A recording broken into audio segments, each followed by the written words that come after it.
the dawn of a new day, a new year, a day for resolutions, one of which for some of you might be, I'm not going to do again what I did last night. Oh, Father, tell me, do we get what we deserve? Oh, we get what we deserve. And we're down we go. Hey everybody, how you feeling? The day after's a beast, right? Don't worry, you don't have to move for the rest of the afternoon. Although we suspect you haven't moved much at all today. This is what we call a tease. You're familiar even if you don't know the technical inside television production name. You've seen them all. Loud rock and roll, hair metal, or cheesy country, which, let's face it, is basically just hair metal with fiddles. We try to make you laugh. Sometimes we try to make you cry. The point is, we get you, the viewer, fired up for the battle about to kick off. This is New Year's Day, and we know. Most of y'all are blisteringly hungover, hitting about 98% on our patented hangover rating system. And loud noises and bright lights are just a bridge too far. If New Year's Eve is madness, New Year's Day is a time for mending wounds. For making promises you'll break soon enough, and for college football games to take your fragile mind off both. Football, like a dirty college bar, can help you forget. So settle into the couch, my friends. Get some greasy food and an ice pack and your favorite tomato-based beverage. Turn on football. Cover up with a blanket. Our afternoon will have you feeling as right as rain. You'll be ready for the guitars and strobes. But for now, it's college game day. Are you ready for some football? That is so well done. Bourbon Street. They didn't bring the hoses out. Yeah, they probably have by now. They'll get there. At some point. That hangover meter that the great Wright Thompson was talking about. It's all, they break that thing on Bourbon Street. That's where they all say Super Bowl. Oh, man. That was good, man. Good to hear Wright's voice here on New Year's Day. Perfect time. Perfect time. Clemson and Alabama. I think the hangovers might start to go away by the time the Tigers and the Crimson Tide swear. Woo! 8:45 Eastern Time. Woo! Everybody has got a hangover. Woo! Look at his watch. What time is it? It's Monday? Woo! Win. Bear, give us a win. You got one. Good morning! I'm going to give you two wins here. I'm going to give you a hunch play of the day at Gulfstream Park, by the way. Wow, here we go. Fourth race, the number 2 horse, Jalen Hurts. That's the horse's name. How about that? Wow, that's good. 4-2. Okay. So, take it for we talked Michigan, South Carolina before. We talked about the Big Ten and how great they've been in bowl games this year. And I think they'll get to the 8-0 mark. I mean, it's been a down season for some, for Michigan. What a better way to ring in 2018 for Jim Harbaugh and Michigan to get a big win over an SEC team. Bentley in that offense has really struggled against the good defense. How's everyone doing? Good morning. It's game day. Rose Bowl, Sugar Bowl, Citrus Bowl, Outback Bowl, and Auburn in the Breakfast Bowl, the Brunch Bowl. So we'll get to the playoff games, but let me talk a little bit about some of these other games that I haven't talked a lot about yet. I did a video, I think, on the Notre Dame LSU game. I picked LSU to win. I'm going to stand by that. I think LSU slows down Notre Dame's rushing attack enough. I think LSU's defense has the speed to contain Wimbush, their quarterback, and I think LSU wins a fairly low-scoring game. What else?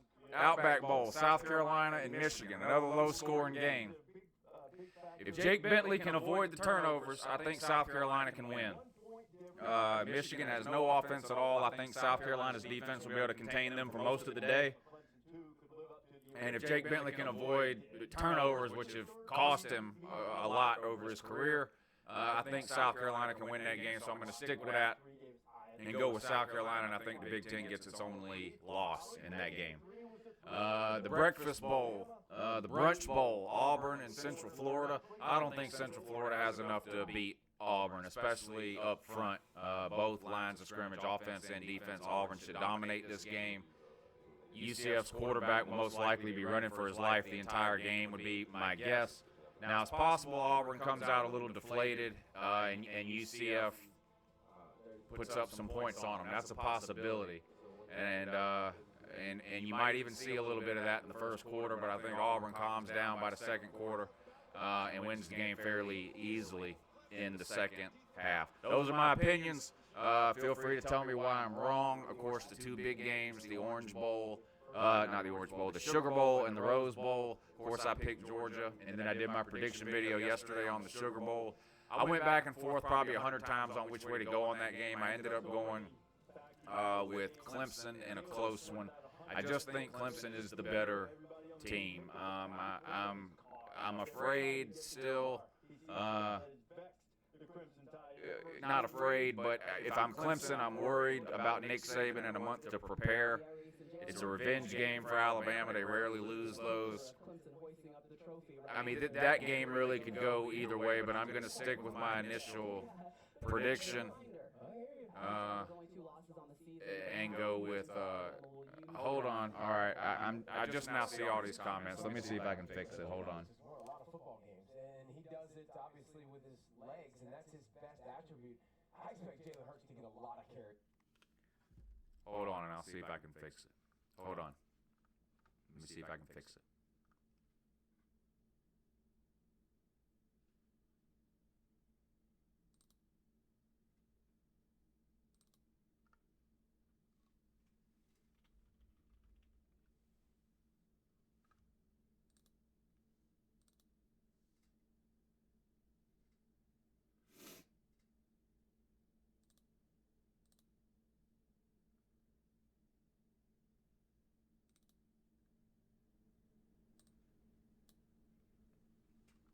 All right, tell me if this sounds any better.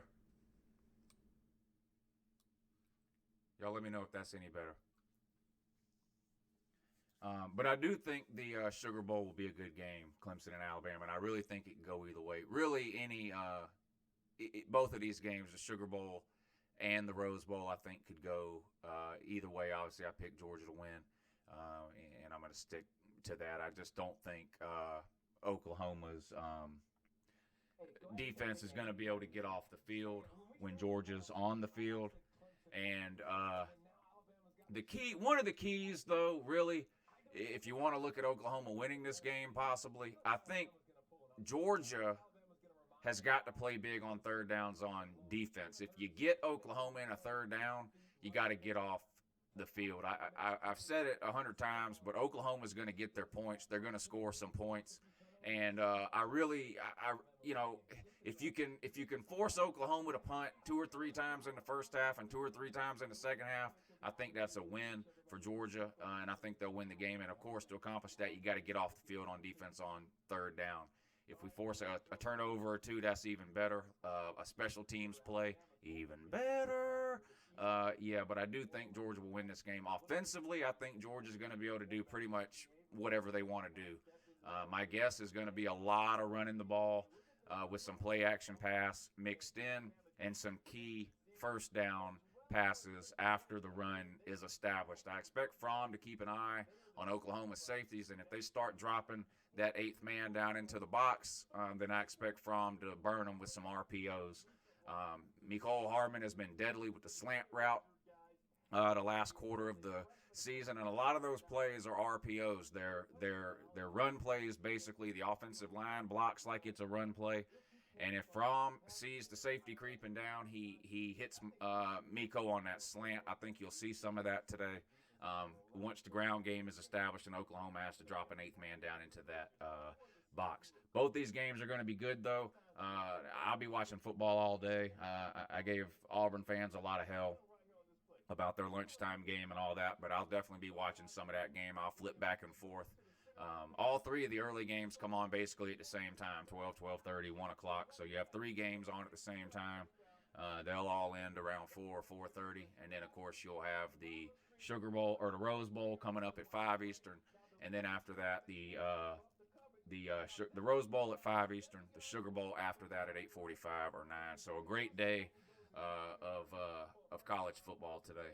Now, let me look in this comment section to see which all right, if there's no mods here, I'm fixing to make somebody a mod because we got one person that's fixing to go to the pit of misery right now. This guy here, where'd he go?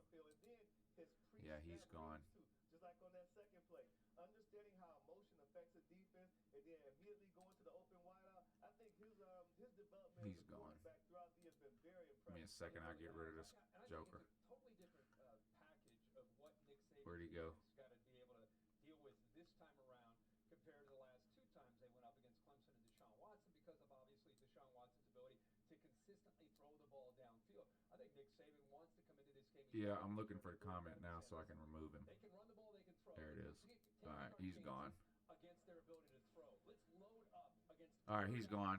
Who wants to be a mod? I don't see any of my mods in here this morning, so I'll add one now.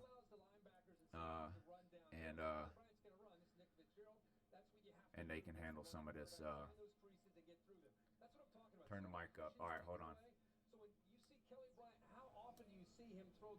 Is that better? Can you hear that now? How's that? Good morning, Uncle Lou here. Yeah, that's right. It's me, Uncle Lou, live for you on LouTube today. Thanks for watching. All right, let's see. Some of these names I recognize. Let's see.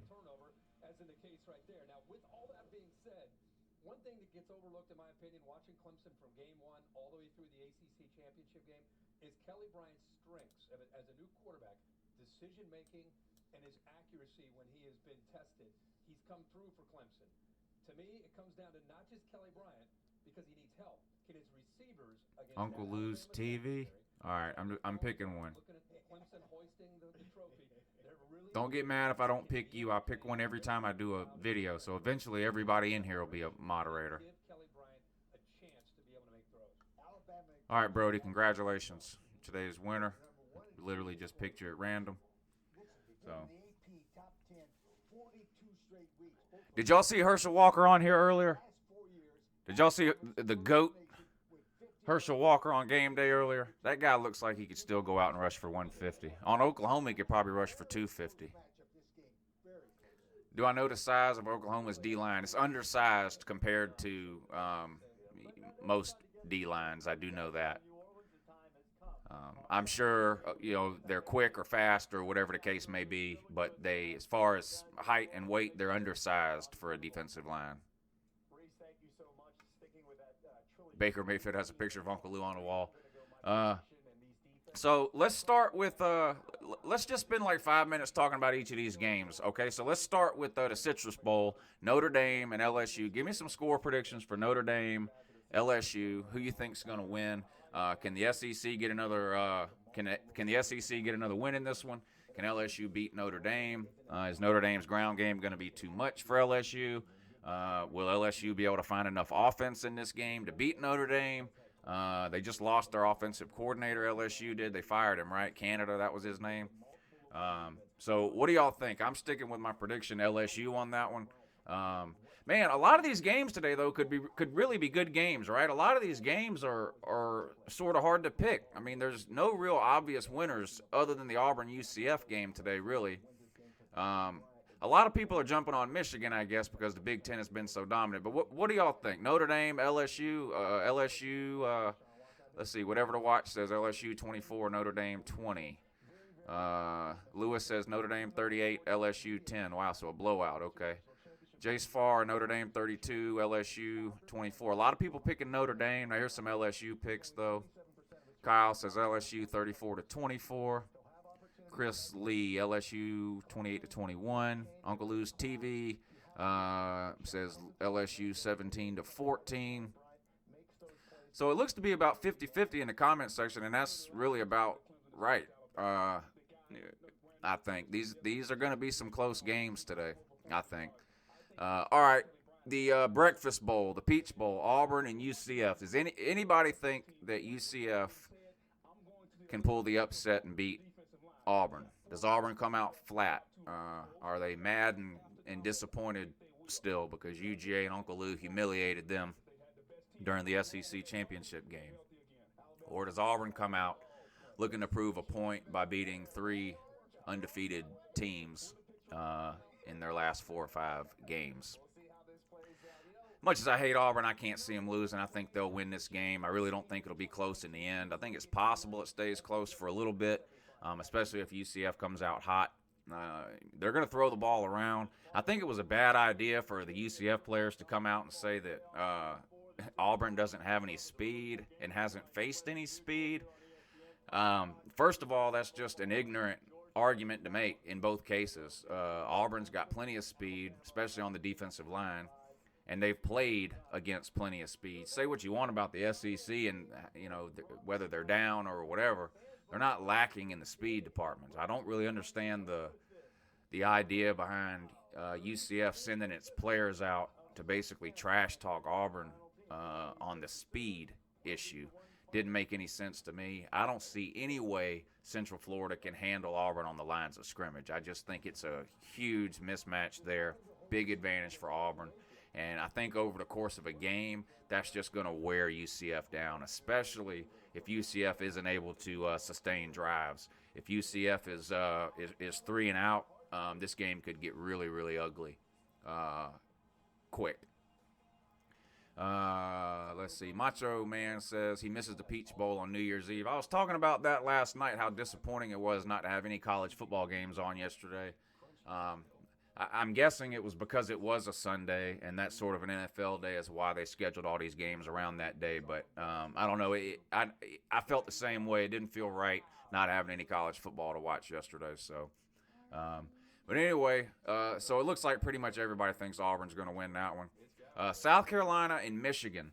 Now, Michigan's a pretty big favorite in this game. I've picked South Carolina to win, but I do think this game could go either way. And I think for South Carolina to win, I agree that South Carolina should be the underdog in this game.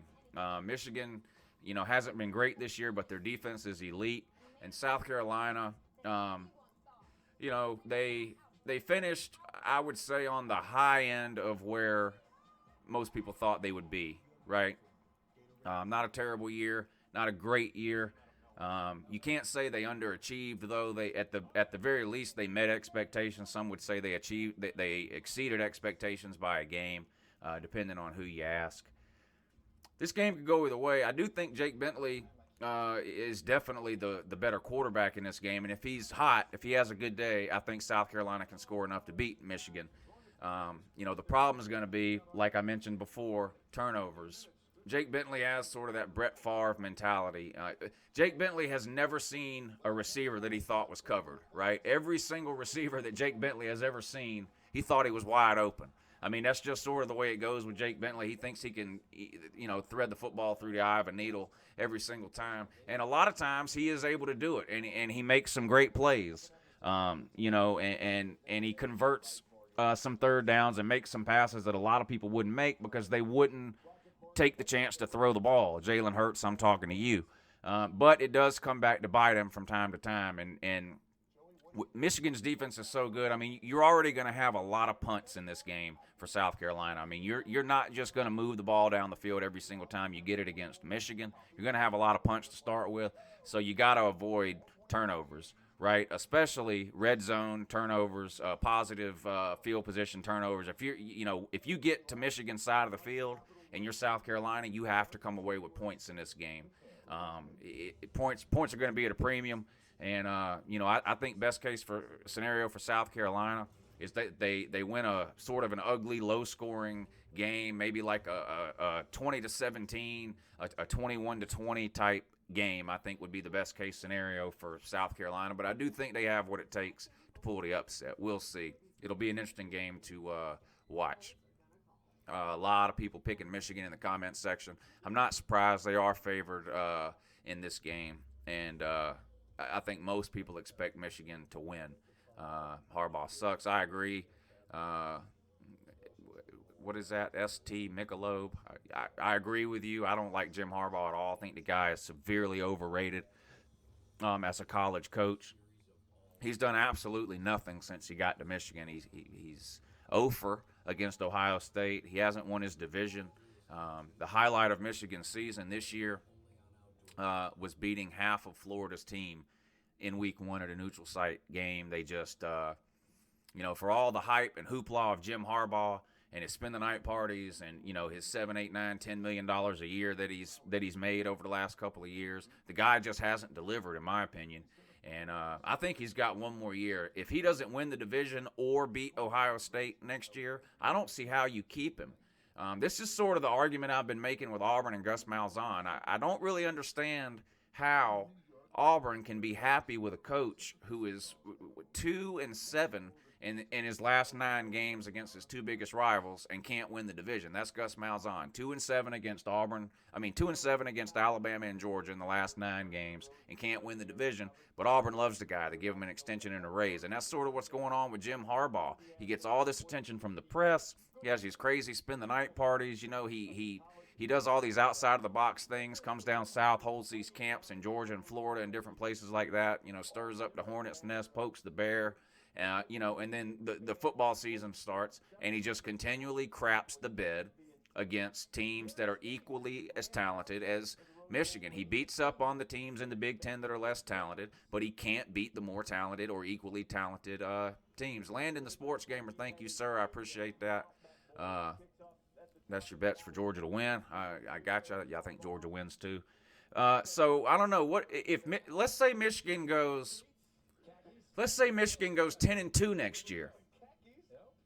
Okay, but they lose to Ohio State and they lose any other Big Ten game. Just pick it.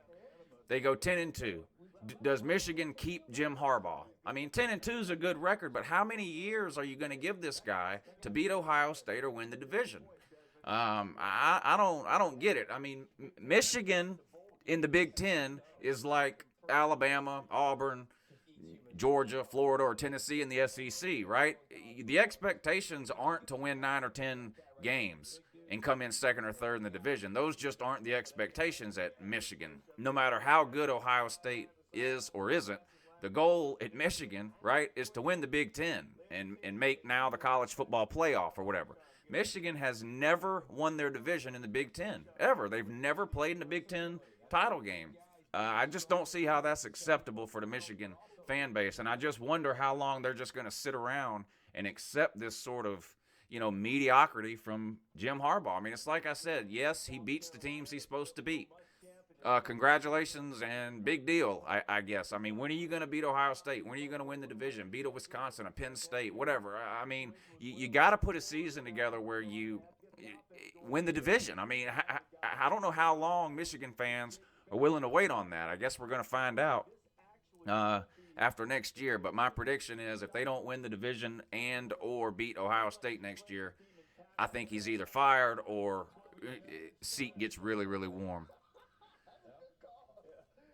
Yeah, I see a lot of people saying Harbaugh one more year. I agree, Johnny. 10-2 is good to keep him, but anything lower than no, all right. I can accept that, I guess. Miami rigged up against Wisconsin. You want to talk about that for a little while? The Orange Bowl. I picked Miami to win that game. Why? I told you in my prediction video, I thought Wisconsin was the better team, but because this game was a home game for Miami, played in Miami at their home stadium, the Hard Rock Cafe Stadium, whatever it's called, I picked Miami to win. As low as I was on Miami for the most part of the year, they absolutely dominated the 2 best teams they played this year at home, Notre Dame and Virginia Tech, right? It wasn't even close. They absolutely destroyed Notre Dame and Virginia Tech, and those were home games. And they go on the road and lose to Pittsburgh. Then they go to Charlotte in the ACC championship game and get run over by Clemson, but a much better than Miami Clemson team. But I thought with this game being at home, they would be able to pull it out against Wisconsin, and they almost did. And Mark Richt lost his damn mind during this game, didn't he? Did y'all see that? I cannot believe Mark Richt didn't get thrown out of the game. If you watched the Kentucky game, and I almost made a video about this, we need full-time referees in big-time college football. This is just that Kentucky bowl game was one of the worst officiated games I've ever seen. If I was a Kentucky fan, I would be absolutely irate about them throwing Benny Snell out of the game. That was one of the most ridiculous calls I've ever seen. The guy clearly was not trying to push the referee. He clearly was not upset or pissed off at anything and taking it out on the referee. The guy was just trying to get up. That was it. It was a next to nothing push off when to get up off the ground and to toss the guy. You're talking about throwing out a team's best player in the first quarter of the game. One of the worst calls I've ever seen. Fast forward to the other night at the Orange Bowl. Mark Richt loses his ever-loving mind simply because he thinks Wisconsin was holding his defensive end. Now, whether he was or he wasn't, that's not the point. Mark Richt completely lost his mind on the sideline and made contact with an official. Not accidental contact, and he was mad. I mean, he was clearly yelling at the referee, irate. I've never seen Mark Richt that mad before. I mean, that was one of my issues with Mark Richt, was that he had no emotion at all. He would walk into a post-game press conference and you couldn't tell whether he won or lost, right? That was one of my biggest issues with Mark Richt. Never any emotion. The guy absolutely lost his mind on the sideline in the referee's face, made contact with the official while arguing with the official, and didn't get thrown out of the game. I don't understand that. I don't understand how you look at the rules the way they're written, and you throw Benny Snell out of the game for what he did with Kentucky, but then you see what Mark Richt did to the referee while having an absolute tantrum on the sideline and not get thrown out of the game. That made no sense to me. But, of course, Miami did go ahead and lose the game to Wisconsin. When you look back at Miami's season, a typical Mark Richt season, right? 9-10 wins, nothing really to show for it. Yeah, you did win your division for the first time ever, which is amazing. You made it to the ACC title game. So you probably exceeded expectations if you're a Miami fan. But let's be honest about it. The only reason you exceeded expectations is because Florida State was so bad, right? No one saw that coming with Florida State. Everybody and their brother, had picked Florida State. And, it is what it is. I mean, congratulations to Miami. You had a pretty good year. But all I can tell you is get used to that type of year. I mean, you're always going to be this close. This close. I lived it for 15 years, and Miami Hurricane fans, you can get used to it now. I've spent the better part of 2 years trying to tell. Look at this guy. Look, DeAndre Swift is an absolute beast. I mean, this guy's just unreal, this DeAndre Swift. He's got to be probably the most athletic running back we've had at UGA in a long, long time. And Mecole Hardman, nobody's catching him when he gets gone. That was that slant pass I was talking about at the beginning of this video right there. It's a run-pass option, so Georgia will call a run play in the huddle. The offensive line thinks it's a run. They block like it's a run, but Mecole runs that route every single time, whether we end up running the ball or not. And if the other team, in this case Oklahoma, drops that safety down into the box or whatever, then Fromm will take the ball out of the belly of the running back and dump it, on that slant route to Mecole. And if he gets past that first man, he's gone. And I expect to see that on more than one occasion today. So this Oklahoma defense, early in the year, they really, really struggled to stop the run. And watch, this is Dennis Wilson wants me to get off the Canes nuts. It's nothing special about the Canes, sir. I tend to talk about all the games. So, you tell me, you're a Miami fan, Dennis Wilson. You tell me, what do you think about Miami's season this year and Mark Richt and the next couple of years? You tell me, you're a Miami fan, so you tell me what's Miami fan thinking? How are y'all feeling today? You tell me.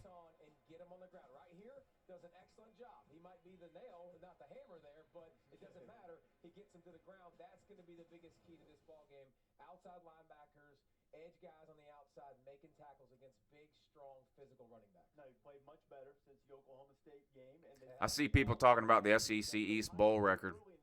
I mean, people turn this argument around however they need to suit them. 2 years ago, the SEC East set a record for bowl wins. They were like 5-1 or 6-1. And everybody, and I got on here and said something about it, and everybody told me, oh, you can't judge that by the bowl record. They were matched up against terrible teams. And blah, blah, blah, blah. That was 2 years ago. Now the SEC East loses some games, and suddenly it means something. Anyway, keep up the good work, though. Uncle Lou, you always talking about what Mark Richt did in Athens. This not Athens. Well, the reason I'm always talking about what Mark Richt did in Athens is because he was there for 15 years, sir, and I know what you're getting. So, I mean, you can believe that or not, but I studied this man for 15 years. I told you when you hired him that every couple of years he'd beat Florida State. Maybe he'll beat Florida State maybe once every 4 years on average, right? But the years that he beats Florida State, he'll lose to another meaningless team. You can go back and watch the video. Those were my exact words. Any year that Mark Richt beats Florida State, he will lose to a meaningless team. Well, what happened this year? You beat Florida State, and you lost to Pittsburgh. You make it to the ACC championship game, and what happened? You got absolutely ran out of the building. Absolutely destroyed. I mean, everything I have told you about Mark Richt has happened, and it's only taken 2 years. And it's going to continue to happen whether he stays there another 2 years or another 10 years. He may win the ACC a couple of times. He did that at Georgia, won the SEC twice. Of course, he won the SEC in his second year at Georgia. In his second year at Miami, he got obliterated in the ACC championship game. So, I mean, it's just going to be more the same for Mark Richt. The fact that it makes you mad, this is one of my favorite sayings. Just because something makes you mad doesn't make it not true. So just learn to live with that, Mr. Wilson. Really, it's a cohesive group. All 5 return from last year. Get a hat on a hat, and when 24 has a chance to run downhill, I know we're talking a lot about the Georgia Baker Mayfield playing while sick. Hey, I mean, suck it up and go. It's wintertime. People are going to get colds. I mean, nobody feels sorry for Baker Mayfield. It's just the way it is. I will say this. There's a reason that Heisman-winning quarterbacks are 1-6 in BCS bowls and playoff games. There's a reason why. You win the Heisman, you go on this talking circuit, you go on all these shows, you're doing all these interviews, you're doing all these things, and it just has negative consequences and side effects. That's just the reality of the situation. 1-6 is not an anomaly. It's a pattern. So it's not surprising to me that Baker Mayfield is sick or wore down or wore out or whatever it is that he is. It's no surprise to me. And when Georgia wins today, Oklahoma fans are welcome to show up in the Uncle Lou comments section and blame it on Baker Mayfield being sick. They can blame it on Mike Stoops. They can blame it on the rain. I mean, they can blame it on the dark side of the moon. They can blame it on a grainy Bigfoot photo. I mean, it doesn't matter to me what they blame it on. What matters to me is that they lose. But it is what it is. I mean, this is a college football playoff. You got a cold or whatever it is, suck it up, get you some Sudafed or whatever you need, and go out there and play ball. I mean, that's just reality of the situation. I mean, I don't know what to tell you. I don't want anybody to be sick, hurt, injured, none of that. But if he is sick or whatever, then that's just the hand you've been dealt. I suggest you play it the best you can. Kind of a similar scheme. So can that secondary avoid giving up those disastrous big plays? South Carolina or Michigan? I picked South Carolina to win that one. I know Michigan's favored and should win the game. I like to pick a few upsets every week. Bowl season is no different. So that's one of the upsets I'm picking. I think South Carolina gets the win. I think Jake Bentley makes enough plays and avoids the costly turnover that's bit him in the past. And South Carolina wins an ugly, low-scoring game somewhere in the neighborhood of 20-17, 21-20, something like that. But I'm fully aware that would be an upset and that Michigan is favored in this game. So, I mean, it's not going to hurt my feelings if South Carolina loses. I mean, South Carolina is my most hated team, okay? Can't stand South Carolina or their fans, for that matter, in general. But sometimes you got to pick some upsets. I try to be objective. Just because I hate a team doesn't mean I will never pick them or anything like that. So I'm rolling with South Carolina today.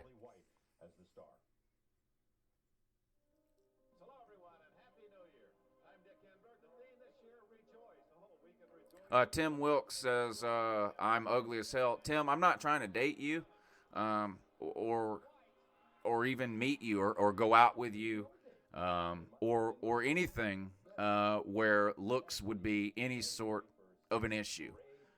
So it doesn't bother me at all that you don't find me attractive, although I do find it a little odd that you feel the need to state whether you are or aren't attracted physically to some random stranger on the internet.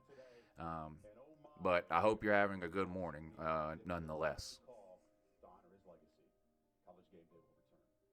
Thank you, Jeff. I appreciate that. Says he's rooting for Georgia today because of Uncle Lou. Dilly dilly. Thank you, sir. John Bryant is Clemson fan. I'm telling you all the hate South Carolina more than you all. He hates South Carolina. I do hate South Carolina more than Georgia Tech. That would be a true statement.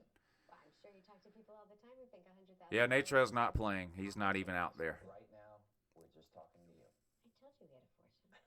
How many dollars get drafted next year? I can't answer that question until I hear from a couple more juniors.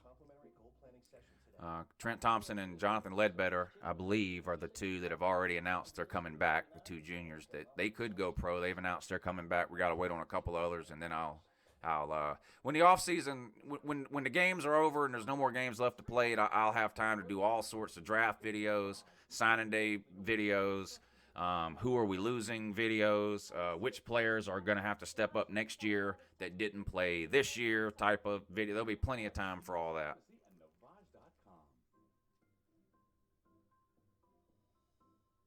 They are some of the hottest videos on social media. Those videos claiming to instantly get rid of bags. Somebody's asking about D'Angelo Gibbs. I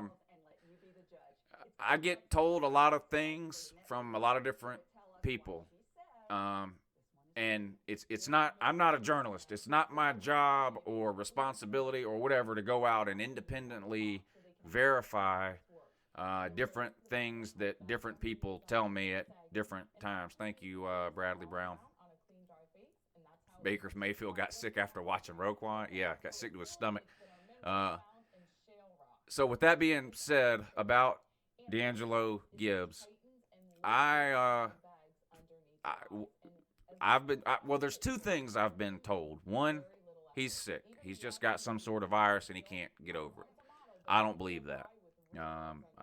The other thing I've been told is that he has a maturity and an attitude problem. And I don't know any more details or specifics than that.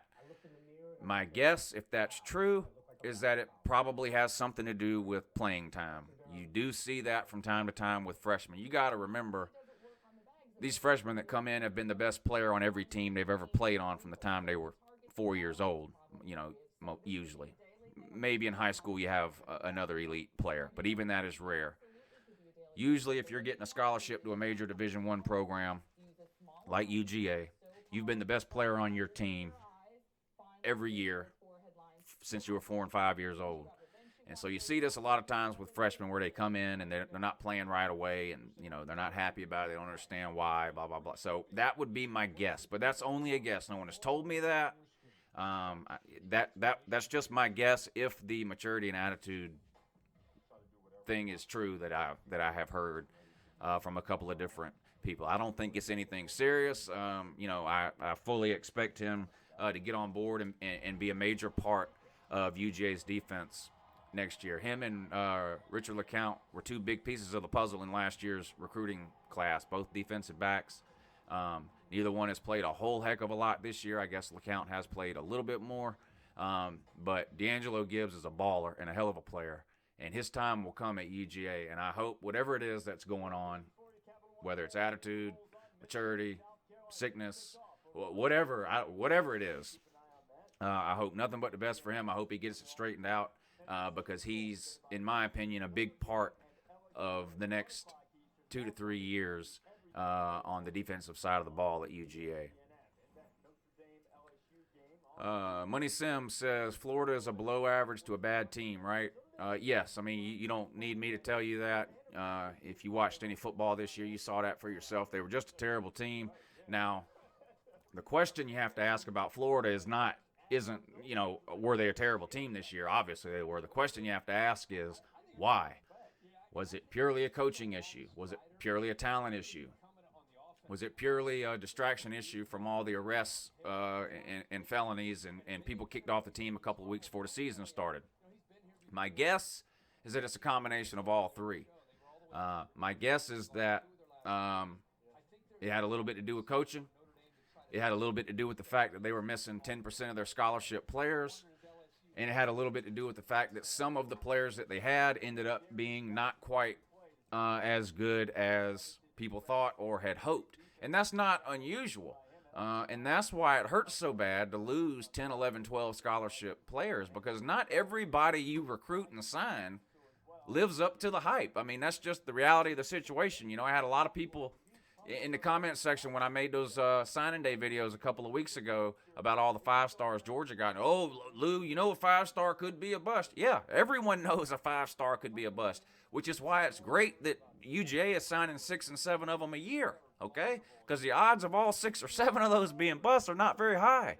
But anytime you lose 10 or 11 scholarship players, what happens is the ones that are left, if any of those players turn out to be not as good as advertised or get hurt, or whatever, you're down 11 people from your pool of talent, right? Thank you, UNCLELOU. I appreciate that. New O-line, 2 years. Do we have 2 Heisman candidates and record rushing yard for 2 running backs? 3 if Fromm continues to play. Well, I do think if we win today, I do think Chubb and Michelle next week in the national championship game will become the all-time leading duo of running backs in NCAA history. It's possible that they could do it today, although I wouldn't expect it. But if they win today, it's very likely that they break the record next week. As far as in the future goes, that's hard to predict. We've seen what Swift can do. I love DeAndre Swift. I mean, the guy reminds me of Barry Sanders. We got Zeus coming in, Zamir White. We got James Cook coming in next year. So that's 2 of the top 4 high school running back recruits in America for this signing class, right? So, of course, it's possible that 2 of those running backs end up being really, really good and win a couple of national titles. Yeah, that's possible. Very hard to predict that this far ahead of time, though. Listen, it's very hard to win a national title. It's very hard to even get into the position that UGA is in right now. I know, people love to talk about, UJ hasn't been relevant since 1980. Well, I don't believe that. Did Wisconsin have a relevant season this year? If you're a Miami fan, did Miami have a relevant season this year? Did Auburn have a relevant season this year? Penn State, Southern Cal. I could go on and on. I'm not one of these people that thinks it's national title or the season is a complete waste. Now, I understand how an Alabama fan could feel that way right now, or even an Ohio State fan. Teams that are consistently making the BCS title game back in the day or now the college football playoff, and Clemson is fast approaching that.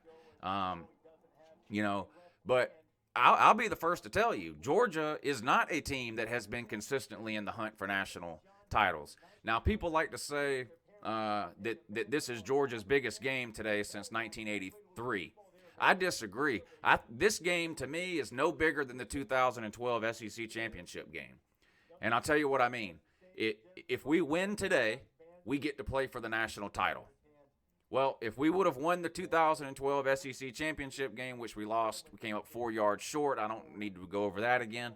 If we would have won that game, we would have been playing for the national championship. Now, that year, Georgia didn't even win the SEC or play for the national title. You're going to tell me that Georgia wasn't relevant in 2012? You're either trolling or you're out of your mind. Or, like I said, you're an Alabama or an Ohio State fan, and the expectations really is that high at places like that. Ohio State season, I guarantee you Ohio State fans will tell you their season was a disappointment this year, right? Even though they went, 11-2, and then won who'd they beat? drawing a blank now. But you see what I'm saying. So I'm not one of these people who believes that UGA has to win a national title or the season was completely irrelevant or a waste of time. That's just the reality of it. Billy Cole says Baker loading up on Midol. Does him have a tummy twamp? Ohio State fans do have high expectations. I mean, you're laughing, John, but do you disagree? Ohio State fans have high expectations for good reason. You could say Ohio State is trash, but how many teams have won more games than Ohio State over the last 10 years? Not very many. I mean, I hate Ohio State too, but I mean, I try to be, in these live videos, I try to be realistic and objective, you know. Bradley wants Notre Dame to beat LSU. I don't really care who wins. I did pick LSU to win. I think it'll be a good game, though. And if Notre Dame gets the ground game going, it could be a long day for LSU. Or if they can't contain Wimbush, because Wimbush can hurt you with his legs, too. And if you look at this game from a couple of years ago, because, of course, LSU and Notre Dame played in a bowl game a few years ago, and Notre Dame had Malik Zaire, who, of course, transferred to Florida last offseason and rode the bench down there for them this year. But Malik Zaire absolutely ate LSU alive in that bowl game a couple of years ago. I forget his stats without looking them up, but he had over 100 yards rushing. I mean, he absolutely destroyed them. If Wimbush has a day like that today, then Notre Dame definitely wins this game. I just think the LSU defense is going to do enough to slow him down, and I think LSU wins.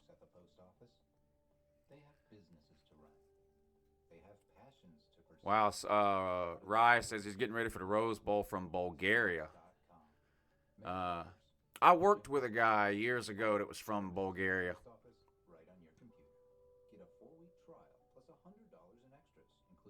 Tyler Smith, I'd love to see Georgia and Bama play. That would be the best playoff game in history, another SEC championship game.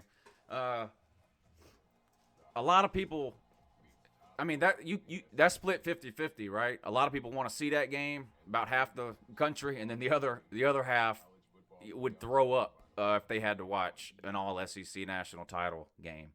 I said in my video the other day, I picked Clemson to win, but I almost want Bama to win just because I've been wanting to play Alabama all year long. And I just assumed that Alabama was going to win the West and we'd get a shot at them in the SEC title game. Now, that ended up not happening, obviously, and we had to humiliate Auburn in the SEC title game instead of humiliating Alabama. But I put a lot of work and effort and time and creativity over the course of this season into irritating Alabama fans. And I never got my payoff because we never played them. So that's the reason I want Alabama to win the Sugar Bowl. But being objective about it, when I did my preview and prediction, I had to pick Clemson to win the game because I just feel like they're the better team. But man, I spent a lot of time this year poking the bear, poking Alabama, thinking we'd play them in that SEC title game. I mean, the whole monkey thing and Alabama's average, and then I had the monkey playing and the Bear Bryant head bobbing around. I mean, I just put a lot of time into pissing those people off, and I never got the payoff because they crapped the bet against Auburn. So if Georgia and Alabama can both take care of business today, then I'll get my chance this week. So we'll see what happens.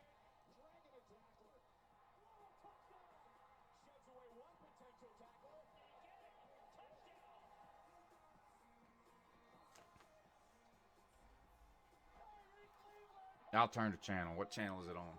ABC?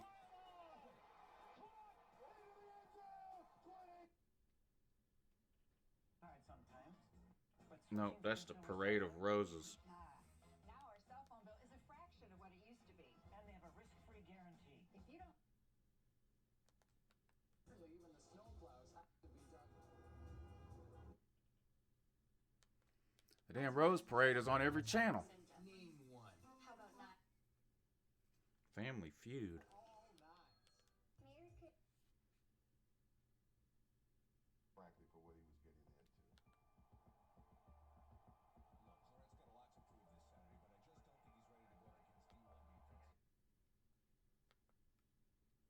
Outback Bowl. All right, I found it.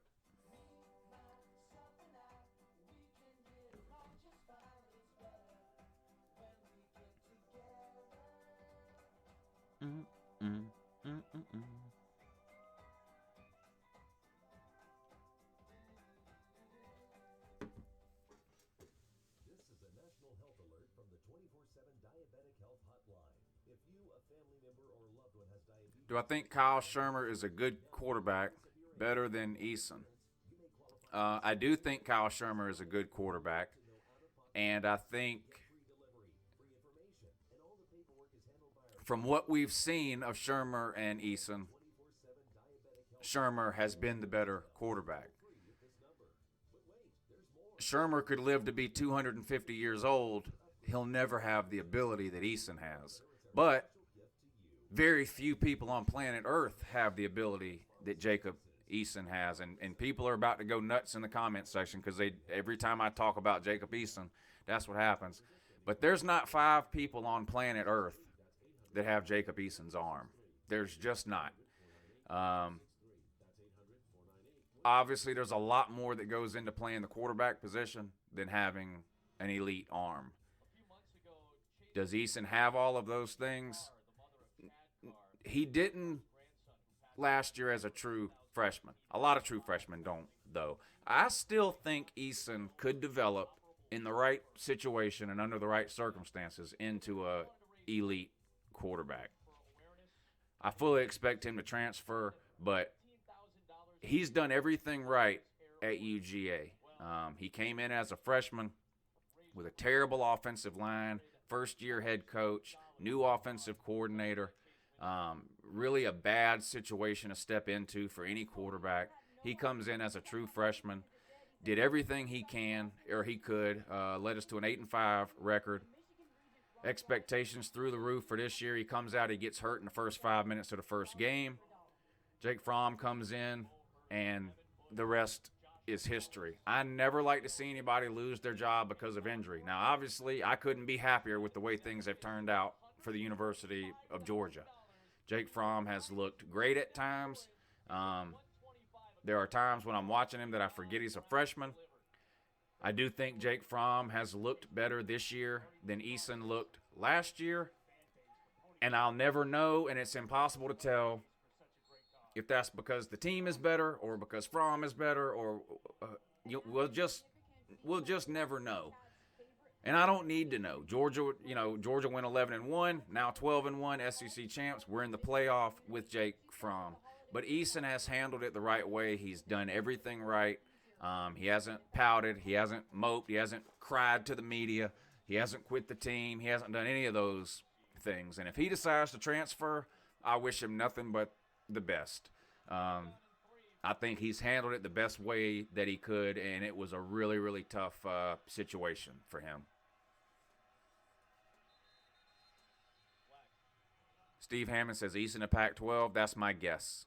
I had picked Michigan as where I thought he was going to go, but they already have a transfer quarterback for next year now. They're getting the guy from Ole Miss, Shea Patterson. So I just don't think why would Michigan need 2 transfer quarterbacks? They don't. So I think Eason, he's from the West Coast, he's from Washington. I think he goes back to the Pac-12. I think you're probably right there. Michelob says quarterbacks would rather ride the bench at UGA than start for Florida. I mean, that's a little bit of trash talk you're doing there, and I get that, but there is some truth to that, I think, too. Florida just has not had any success at all developing quarterbacks over the last 10 years, and it's not because they haven't recruited any good ones. I mean, they've gotten some quarterbacks in who, the staff and the fans were really, really high on. Del Rio and Franks. I mean, I heard for a year and a half when they signed Del Rio and Franks how great they were going to be. They were going to dominate the SEC. They were this, they were that. And, now Florida fans are ready to throw both those kids off the team and start, Emory Jones, a true freshman they're bringing in for this cycle now. So I don't know. It's hard to tell what's going on because there's been several coaching changes at Florida in the last 10 years. There's been head coaches who have changed offensive coordinators while they were there. And just for whatever reason, nothing has seemed to work at Florida with the quarterback position. I mean, who would have thought 15 years ago that Florida would be in a position now where they're averaging 19, 20 points a game? I mean, who would have predicted that? I mean, that's just unbelievable. You look back to Steve Spurrier's fun and gun offense that he was running down there. If Steve Spurrier could score 60 points on you, he was scoring 60 points on you. And you look at them now, everything they do on offense just looks so hard, right? It just seems like nothing comes easy offensively to Florida, and it doesn't make any sense. They're surrounded by elite athletes down there. The whole state of Florida is drowning in 4- and 5-star athletes. It's hard to understand how Florida's offense has got so bad over the last few years. And I don't think you can just blame McElwain or just blame Muschamp or just blame Nussmeier or, these offensive coordinators, whoever. I don't know who to blame or what to blame, but it's head-scratching that Florida's offense has been as bad as it has for as long as it has.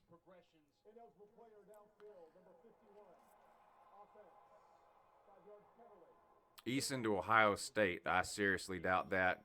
Urban Meyer wants a runaround quarterback, and as good of an arm as Easton has, his legs are useless. I mean, he just looks like he's got cinder blocks strapped to his feet. He's not mobile at all. All right, Donnie. Talk to you later, buddy.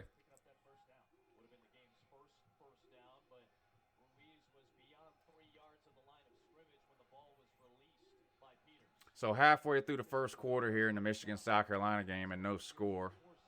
No real surprise. I told you this would probably be an ugly, low-scoring game, and so far it looks like that's what we got going on here. Michigan backed up to their own goal line. Actually completed a pass. No, he bobbled it. He bobbled it and then stepped out of bounds. So punting from their own end zone. Probably see a lot of that in this game. Michigan's offense is just dreadful. I mean, what happened there?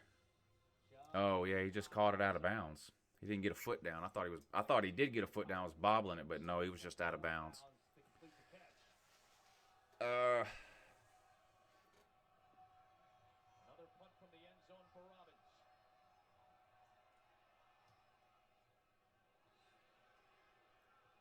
South Carolina really misses deep. Now, what are you doing? You idiot. What an idiot. Oh, my God. I just don't understand that. If you're going to let the ball hit the ground, then just get away. This guy, I mean, when you try to be a hero, that's just what happens. Could y'all see that? Just an idiot. Look at this. Jeez. Trying to play hero ball, and now see, that'll be Michigan's best offensive play of the day. But this is the kind of thing you can't do if you're South Carolina. If you want to win this game, you can't give Michigan short fields. I mean, they have a hard enough time moving the ball, but you're cutting the field in half now. I mean, they're a first down or two away from a field goal, What a boneheaded move. I think he avoided it, but I wonder if maybe Lamont thought he didn't and felt the need to try to grab that ball and secure it. Yeah, he was confused. Terrible, terrible, terrible. The life of a South Carolina fan in one play, yeah. Michigan, a great opportunity to get points on the board. Poor pass there on first down by Brandon Peters. Inside and low for his target. Is Michigan a passing team now? This quarterback is terrible. So I've seen this quarterback attempt 3 passes, and every single one of them was terrible so far. 1 of 5 so far on the day. Brandon Peters trying to get comfortable. That could be an issue, dogs, mobile. I mean, as far as audibles, barking out, signaling the mic, the linebackers to the offensive line, blocking schemes, all those sorts of things, yelling out to the wide receivers. It's possible that could be an issue today. Now, I'm pretty sure there are ways to do those things maybe without, hand signal. They can do hand signals, whatever. I'm sure there's things they can do. There's workarounds they can do. But anything that's out of the norm from what they normally do has the potential to cause some problems for Oklahoma on offense. So, that could be an issue. We'll have to sort of watch it and see. Good morning, Michael Hobson.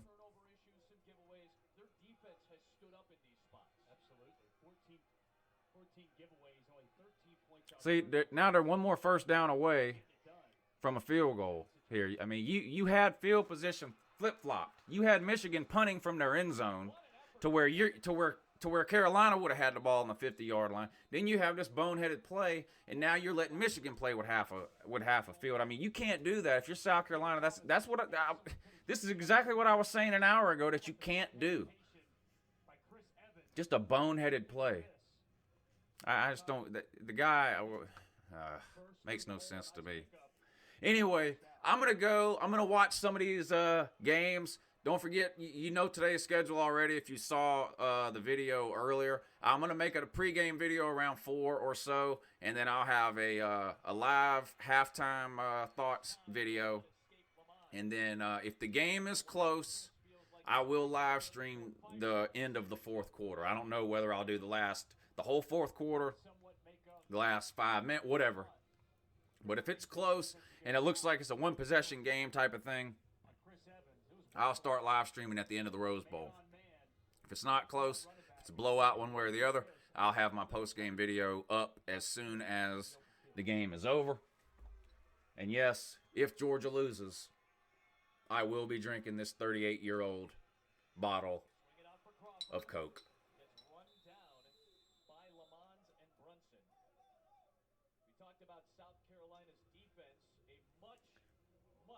So that's the plan. Good luck to all your teams today, unless you're an Oklahoma fan. In which case, if you're an Oklahoma fan, I hope you stub your toe on the coffee table. And I hope your ice maker quits working in your refrigerator.